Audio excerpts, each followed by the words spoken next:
रात का अंधेरा घना हो चुका था। कार की पीली हेडलाइट्स धुंध को चीरती हुई सुनसान हाईवे पर आगे बढ़ रही थी। दोनों तरफ घना जंगल था, जहां सिर्फ इंजन की आवाज और सूखी पत्तियों की चरमराहट सुनाई दे रही थी। कार में 3 दोस्त बैठे थे। करण ड्राइविंग कर रहा था, दीपक उसके बगल में बैठा था और नितिन पीछे की सीट पर बैठा बार बार खिड़की से बाहर झांक रहा था। उसके चेहरे पर हल्का डर साफ दिखाई दे रहा था। करण भाई, वैसे हम कहीं और भी जा सकते थे ना। इस वीरान पहाड़ी और इस घने जंगल में बने उस अकेले घर में सच में बहुत डर लगेगा भाई। अभी भी वक्त है, गाड़ी मोड़ ले। मुझे अंदर से बहुत अजीब सी घबराहट हो रही है। अरे नितिन, तू भी कमाल करता है यार। 2 महीने से हम इस ट्रिप का प्लान बना रहे थे। तब तो तू बड़ा उछल रहा था कि पहाड़ों में जाएंगे, कैंपिंग करेंगे। अब जब हम आ गए हैं तो तेरे हाथ पांव फूल रहे हैं। अबे करना, इस डरपोक को साथ क्यों लाया है तू? मुझे तो लगता है रात को इसे बाथरूम जाना होगा, तब भी ये हम दोनों को हाथ पकड़कर साथ लेकर चलेगा। क्यों नितिन भाई, सही कहा ना? दीपक और करण जोर जोर से हंसने लगे। नितिन को यह बिल्कुल पसंद नहीं आया, फिर भी उसने जबरदस्ती हंसते हुए कहा, अरे नहीं नहीं भाई, इतना भी डरपोक नहीं हूं मैं। वो तो बस मैं ऐसे ही मजाक कर रहा था। तुम दोनों तो सीरियस ही हो गए। वैसे करण, एक बात बता, उस घर में जो वो बूढ़े से अंकल रहते थे ना, वो कहाँ गए? गांव में किसी ने सुनाया था कि वो गुजर गए। क्या ये सच है? नहीं भाई, वो गुजरे नहीं हैं। अब वो उस पुराने घर में नहीं रहते। वहां कोई हादसा हो गया था शायद। यहां से करीब 200 मीटर आगे एक छोटा सा गांव है, वो अब वहीं शिफ्ट हो गए हैं। मेरी उनसे फोन पर बात हुई थी, उन्होंने ही हमें चाबी के बारे में बताया है। चलो, तब तो ठीक है। वहां बस हम तीनों ही होंगे। कोई टोका टोकी करने वाला नहीं, ना कोई टाइम की पाबंदी, ना कोई रोकने वाला। एक मस्त छोटा सा टेंट लगाएंगे, आग जलाएंगे और पूरी रात बातें होंगी। हाँ हाँ, बातें होंगी। बस दुआ करो कि वो बातें हमारी आखिरी बातें ना साबित हों। जिस रास्ते पे हम जा रहे हैं, यहां नेटवर्क भी गायब हो चुका है। अरे नितिन, तू हमेशा मनहूस और गलत बातें ही क्यों बोलता है? जब से गाड़ी में बैठा है तब से बस डर लग रहा है, वापस चलो ही चिल्ला रहा है। चुपचाप बैठा रिलेशन और हमें जाने दे। मूड खराब मत कर हमारा। गाड़ी आगे बढ़ी रही थी कि अचानक करण ने जोर से ब्रेक मारा। अचानक सड़क के बीच 5-6 हट्टे कट्टे बैल आ गए। करण ने गाड़ी रोककर हॉर्न बजाया, लेकिन कोई असर नहीं हुआ। बाकी बैल तो निकल गए, मगर एक विशाल काला बैल कार के सामने ही रुक गया और अपनी लाल भूरी आंखों से अंदर बैठे दीपक को घूरने लगा। अबे करण, देख कैसे घूर रहा है। कहीं ये गाड़ी में टक्कर ना मार दे, कार पलट जाएगी। देख कितना हट्टा कट्टा है ये। करण, गाड़ी रिवर्स कर ले भाई। चुप रह दीपक, हिलना मत। अगर हलचल करेंगे तो वो हमला कर देगा। कुछ तनावपूर्ण सेकंडों के बाद वो बैल भी फुंकार भरता हुआ रास्ते के किनारे झाड़ियों में गायब हो गया। संकरे और पथरीले रास्ते पर गाड़ी आगे बढ़ रही थी। सन्नाटे में सस्पेंशन की चू चू की आवाज साफ सुनाई दे रही थी। घनी धुंध के कारण हेडलाइट्स भी ज्यादा दूर तक नहीं दिखा पा रही थी। दीपक बोला, भाई, नेटवर्क का तो नामो निशान मिट गया। अब अगर हम यहां किसी मुसीबत में फंसे तो किसी को खबर तक नहीं होगी। करण, तू पक्का सही रास्ते पर जा रहा है ना? हाँ हाँ दीपक, मुझे काका ने जैसा नक्शा समझाया था, रास्ता वही है। बस वो ढलान आने ही वाली है। तू बेफिजूल में पैनिक मत हो। सामने एक जर्जर और डरावनी इमारत खड़ी थी। चारों तरफ ऐसा सन्नाटा था जैसे हवा भी थम गई हो। तभी दूर पेड़ से उल्लू की आवाज सुनाई दी, जिससे माहौल और डरावना हो गया। नितिन ने उस घर को देखते हुए कहा, भाई, ये कितना पुराना और भुतहा घर है। इसकी दीवारें तो देखो, पूरी काली पड़ी हैं। हम यहां 1 हफ्ता रुकने वाले हैं। मुझे तो लग रहा है हम यहां 2 दिन भी नहीं टिक पाएंगे। करण, तू सच में पागल हो गया है क्या? अबे गधे, इस घर के अंदर कौन रहेगा? हम तो घर के बाहर खुले में टेंट लगाकर रहेंगे। क्यों दीपक, जगह देख जरा, सामने कितना बढ़िया मैदान है। हाँ नितिन, बाहर ही असली मजा आएगा। ऊपर टेंट होगा, चारों तरफ खुला आसमान, ठंडी और मस्त हवा चलेगी। रात को जब अलाव जलेगा तब देखना कितना मजा आता है। तू खामखा पैनिक कर रहा है। मजा तो ठीक है दीपक, लेकिन रात के इस पहर में इस सुनसान जगह पर रुकना समझदारी नहीं है। देखो तो सही, इस मैदान के आसपास जंगली घास इतनी उगी हुई है, कोई सांप बिच्छू भी आ सकता है। और घर, भाई उस घर को देखकर मेरी रीढ़ की हड्डी में सिहरन दौड़ रही है। अरे मेरे डरपोक भाई, सांप बिच्छू आएंगे तो हम उन्हें बियर पिला देंगे। तू इतना टेंशन क्यों लेता है यार? हम शहर के प्रदूषण से दूर प्रकृति की गोद में आए हैं। थोड़ा एडवेंचर महसूस कर। अरे दीपक, तू इसे समझाना छोड़। ये जब तक 2-4 कप चाय नहीं पी लेगा, इसका डर नहीं भागेगा। अच्छा ठीक है, तुम दोनों टेंट लगाओ, मैं जरा घर के अंदर देख आता हूं कि अंदर क्या है। कहीं ऐसा ना हो कि अंदर कोई जंगली जानवर छुपा हो। चल ठीक है, जा, पर ध्यान रखना अंदर कोई चमगादड़ देखकर बेहोश मत हो जाना। घर बहुत पुराना है तो अंदर का सामान भी पुराना और धूल भरा ही होगा, संभल कर जाना। ले भाई, ये ले टॉर्च। कहीं ऐसा ना हो कि अंधेरे में किसी भूत के पैर पर तेरा पैर पड़ जाए और वो तुझे पकड़ ले। अंदर कदम रखते ही सड़ी हुई लकड़ी और राख की तेज बदबू नितिन की नाक से टकराई। बदबू इतनी तेज थी कि उसे उल्टी जैसा महसूस होने लगा। फर्श पर धूल की मोटी परत जमी थी और दीवारें पूरी तरह काली पड़ चुकी थीं, जैसे कभी यहां भयानक आग लगी हो।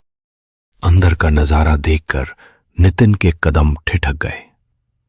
दीवारें काली पड़ी थीं और छत के आधे जले शहतीर नीचे लटक रहे थे। फर्श पर जली हुई कॉपियां, फटे कपड़े, टूटे कांच और जंग लगे बर्तन बिखरे पड़े थे। ये घर सिर्फ पुराना नहीं है, लगता है सालों पहले इसे जानबूझकर जलाया गया था। अगर आग अपने आप लगी होती तो कुछ तो बचता, लेकिन यहां तो सब कुछ जला दिया गया।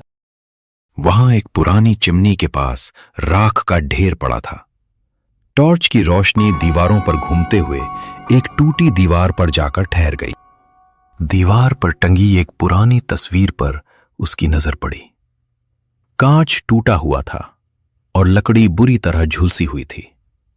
तस्वीर में सिर्फ एक आदमी खड़ा था, लेकिन आग ने उसके चेहरे को पूरी तरह जला दिया था, जिससे उसे पहचानना भी मुश्किल था। ये परिवार कौन था? इनके साथ क्या हुआ होगा? क्या वे इस आग से बच पाए होंगे? तभी बाहर से दीपक की गरजती हुई आवाज आई, जिसने पूरे सन्नाटे को तोड़ दिया। अबे नितिन, सच में बेहोश हो गया क्या? कितनी देर लगाएगा? जल्दी बाहर आ, टेंट लग गया है और आग भी जला दी है। नहीं यार, आ रहा हूं, बस 1 सेकेंड। बाहर आते ही नितिन ने राहत की सांस ली। अंदर के सन्नाटे के मुकाबले बाहर का माहौल काफी बेहतर था। मैदान में करण और दीपक ने एक टेंट लगा रखा था, जो चारों तरफ से खुला था और ऊपर सिर्फ एक चादर तनी हुई थी। सामने अलाव जल रहा था। बाहर आकर नितिन अलाव के पास बैठ गया। थोड़ी देर बाद करण ने प्लेट में चिकन और रोटी निकालकर उसकी तरफ बढ़ाई और हंसते हुए कहा, खाना खा ले। तेरा चेहरा देखकर लग रहा है जैसे अंदर तूने किसी चुड़ैल से हाथ मिला लिया हो। अरे करण, अंदर एक बहुत पुरानी तस्वीर टंगी थी भाई, पर आग से चेहरा इतना जल गया था कि कुछ सही से दिख ही नहीं रहा था। और सच बताऊं, अंदर का माहौल देखकर लगता है वहां कोई बहुत बुरा हादसा हुआ था। वो घर साधारण तरीके से नहीं जला है। अरे छोड़ ना यार, जिसकी भी तस्वीर हो, हमें क्या लेना देना उससे। हम यहां ट्रिप एंजॉय करने आए हैं या पुरानी तस्वीरों और हादसों की जांच पड़तालत करने? तू सीआईडी का दया मत बन, चुपचाप खाना खा। नितिन, तू भी क्या फालतू बातें लेकर बैठ जाता है? खाना खाने बैठा है, शांति से खा ले। कोई भी हो, हमें क्या। हम कल सुबह निकलेंगे और आसपास की पहाड़ियां घूमेंगे। वहां झरना भी है, हम वहां नहाने जाएंगे। तुम दोनों मेरी बात का मजाक मत उड़ाओ। मैंने अंदर जो देखा वो बिल्कुल सामान्य नहीं था, सब कुछ जला पड़ा था। लगता है उस घर को सालों पहले जानबूझकर जलाया गया था। शहतीर भी अंदर से नहीं, बाहर से जले हुए लग रहे थे। अरे भाई, हो सकता है शॉर्ट सर्किट से आग लगी हो। पहाड़ों में लकड़ी के घर वैसे भी जल्दी जल जाते हैं। अब ये बात छोड़ भी दे, पूरी रात यही सोचता रहेगा क्या? हमें सोने भी देना है। सही कह रहा है करण। नितिन भाई, अगर तूने अब उस घर का नाम लिया तो हम तुझे पेड़ से बांध देंगे और पूरी रात भूत तेरे साथ गप्पे मारेगा। दीपक और करण नितिन की बातों पर ध्यान दिए बिना आपस में बातें करते रहे। वे स्कूल के दिनों की पुरानी यादों को लेकर हंस रहे थे, लेकिन नितिन का ध्यान बार बार उसी जले हुए घर की काली खिड़कियों पर जा रहा था, जो अंधेरे में किसी खुले मुंह जैसी लग रही थी। तुम दोनों बातें करो, मैं जरा झाड़ियों के पीछे हल्का होकर आता हूं। जा जा, ज्यादा दूर मत जाना, वरना नितिन समझेगा तुझे भूत उठा ले गया। बहुत फनी था, मैं अभी 2 मिनट में आया।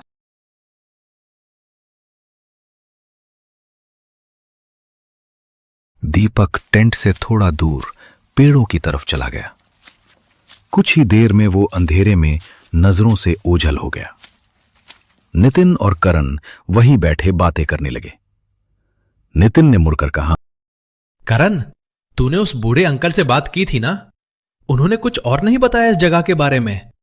मतलब गांव वाले इस घर के पास क्यों नहीं आते? यार नितिन, तू भी ना। काका ने बस इतना कहा था कि वो घर अब रहने लायक नहीं है, इसलिए वे गांव में शिफ्ट हो गए। उन्होंने कोई भूत प्रेत की कहानी नहीं सुनाई। तू फालतू में डर का माहौल बना रहा है, अब शांत बैठ। नितिन चुप हो गया, लेकिन उसके मन का डर कम होने का नाम नहीं ले रहा था। दीपक घने पेड़ों के बीच काफी अंदर तक पहुंच गया था। अलाव की रोशनी अब दूर एक छोटे से बिंदु जैसी दिख रही थी। चारों तरफ सन्नाटा था और सूखे पत्तों पर उसके कदमों की चरमराहट साफ सुनाई दे रही थी। दीपक झाड़ियों के पीछे पहुंचा ही था कि उसे सामने किसी की मौजूदगी का एहसास हुआ, जैसे कोई उसके बेहद करीब खड़ा होकर सांस ले रहा हो। अचानक हवा ठंडी पड़ गई और आसपास के कीड़े मकोड़ों की आवाजें भी बंद हो गईं। पूरा जंगल एकदम शांत हो गया। कौन है वहां? करण? नितिन? तुम दोनों मेरे पीछे आए हो क्या? मजाक बंद करो यार, ये फनी नहीं है। कोई जवाब नहीं आया, बस हवा की सरसराहट सुनाई दी। दीपक ने घबराकर टॉर्च ऊपर की तो सामने सफेद कफन जैसे कपड़ों में एक जला हुआ आदमी खड़ा था।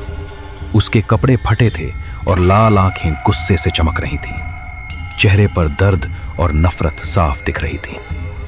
दीपक डर के मारे कुछ बोल ही नहीं पाया। उसका गला सूख गया और टॉर्च हाथ से छूटकर नीचे गिर गई। उसकी रोशनी में सफेद साया साफ दिखाई दे रहा था। इससे पहले कि दीपक कुछ कर पाता, वो साया बिजली की रफ्तार से उसके सीने में समा गया। दीपक की आंखें अचानक गोल गोल घूमने लगी और उसका पूरा शरीर पीला पड़ गया। कुछ ही पलों में उसके चेहरे से डर और मासूमियत गायब हो गई। उसकी जगह एक खौफनाक और बदले से भरा भाव साफ नजर आने लगा। इधर टेंट के पास बैठे करण और नितिन आपस में बात कर रहे थे। काफी समय बीत चुका था। अबे, ये दीपक कहाँ रह गया? 10 मिनट हो गए, क्या वहां सो गया क्या? मैंने तुमसे कहा था ना कर्ण, यहां जाना सही नहीं है। चलो उसे देखने चलते हैं। दोनों उठने ही वाले थे कि नितिन की नजर दूर रास्ते पर पड़ी। वहां एक साया तेजी से उनकी तरफ बढ़ता दिखाई दे रहा था। नितिन ने करण से कहा, करण देख, दीपक टेंट की तरफ आने के बजाय उस छोटे से गांव की तरफ क्यों जा रहा है, वो भी इतनी तेज चाल में। दोनों तुरंत उठे और अलाव छोड़कर उसके पीछे भागे। करण ने चिल्लाकर कहा, अबे दीपक रुक, गांव में कहाँ जा रहा है रात के 2 बजे? टेंट इधर है, बेवकूफ हो गया है क्या? दीपक अचानक रुककर धीरे धीरे पीछे मुड़ा। उसका चेहरा देखकर करण और नितिन के होश उड़ गए। उसकी आंखें पूरी तरह काली थीं और मुंह से लार टपक रही थी। फिर उसके मुंह से निकली आवाज दीपक की नहीं, बल्कि बेहद भारी और डरावनी थी, जैसे किसी गहरे कुएं से आ रही हो। मुझे मुरलीधर को मारना होगा। उसने मेरा घर जलाया था। उसने मेरी मासूम बच्ची और पत्नी को मार डाला। उसने मेरी जिंदगी बर्बाद की थी। मैं आज उसे नहीं छोड़ूंगा। करण, जो इस तरह की बातों पर कभी यकीन नहीं करता था, को लगा कि दीपक शराब के नशे में नाटक कर रहा है। अबे क्या बकवास बोल रहा है? कौन मुरलीधर? वो घर पुराना था, जल गया होगा। तू इस नितिन की बातों से इतना प्रभावित क्यों हो रहा है? और ये सब नाटक करके तू नितिन को डरा? मैं नहीं डरने वाला। चुपचाप टेंट में चल, सुबह बात करेंगे। करण ने दीपक को वापस टेंट की तरफ खींचने के लिए उसका हाथ पकड़ा। तभी दीपक ने झटके से उसका गला पकड़ लिया और एक हाथ से उसे हवा में उठा दिया। करण छटपटाने लगा। अगले ही पल दीपक ने उसे जमीन पर पटक दिया। करण दर्द से कराहते हुए वहीं गिर पड़ा। नितिन दौड़कर उसके पास पहुंचा और डरते हुए बोला, करण, मैं कह रहा था ना, ये दीपक नहीं है, इसके अंदर कोई और है। इसकी आवाज सुन, इसकी ताकत देख। कोई सामान्य इंसान एक हाथ से तुझे ऐसे नहीं उठा सकता। चुपचाप इसके पीछे चल, वरना ये किसी की जान ले लेगा या खुद मारा जाएगा। दीपक तेज कदमों से चलता हुआ गांव की पक्की सड़क पर पहुंच गया। रात के सन्नाटे में उसके जूतों की भारी आवाजें गूंज रही थीं। पूरा गांव सो रहा था। केवल आवारा कुत्ते उसे देखकर अजीब तरीके से रोने और भौंकने लगे थे। दीपक एक बड़े 2 मंजिला पक्के मकान के सामने जाकर खड़ा हो गया। दीपक ने अपनी भयानक और गूंजती आवाज में दहाड़ लगाई, मुरलीधर, बाहर निकल। आज तुझे अपने कर्मों का हिसाब देना होगा। बाहर आ पापी। उसकी आवाज इतनी भयानक थी कि आसपास के घरों की खिड़कियों के कांच थरथरा उठे। कौन है बे? रात के 2 बजे मेरे घर के बाहर कौन चिल्ला रहा है? मरने का शौक चला है क्या? दीपक ने बिना देर किए मुरलीधर पर झपट्टा मारा और उसकी गर्दन पकड़कर एक हाथ से हवा में उठा लिया। मुरलीधर दम घुटने से बुरी तरह छटपटाने लगा। तभी पास के घर से चंद्रभान काका बाहर आए। नितिन और करण पहले से वहीं खड़े थे। काका को देखते ही नितिन ने घबराकर उनकी तरफ देखा। काका, ये हमारा दोस्त दीपक है। ये ऐसा बर्ताव क्यों कर रहा है? इसे क्या हो गया है? बचा लीजिए इसे, ये किसी की जान ले लेगा। चंद्रभान काका ने दीपक की काली आंखें और पीला पड़ा शरीर देखा। उन्हें सब समझ आ गया। वे आगे बढ़े और कांपती आवाज में बोले, बेटा, तू जो कोई भी है, तू मुरलीधर को क्यों मार रहा है? इस बेगुनाह लड़के को छोड़ दे। इसने तेरा क्या बिगाड़ा है?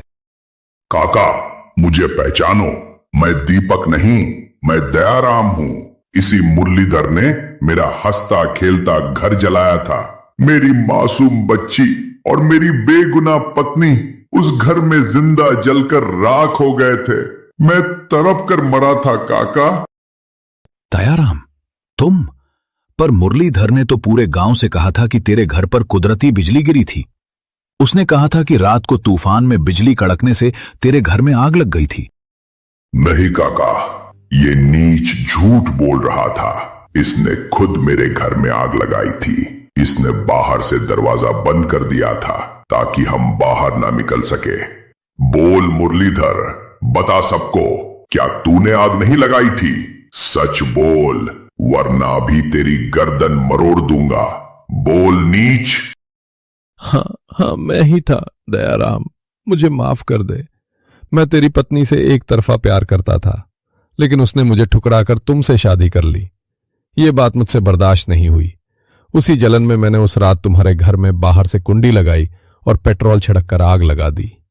मुझे माफ कर दे दयाराम, मैं हाथ जोड़ता हूं, मुझे मत मार।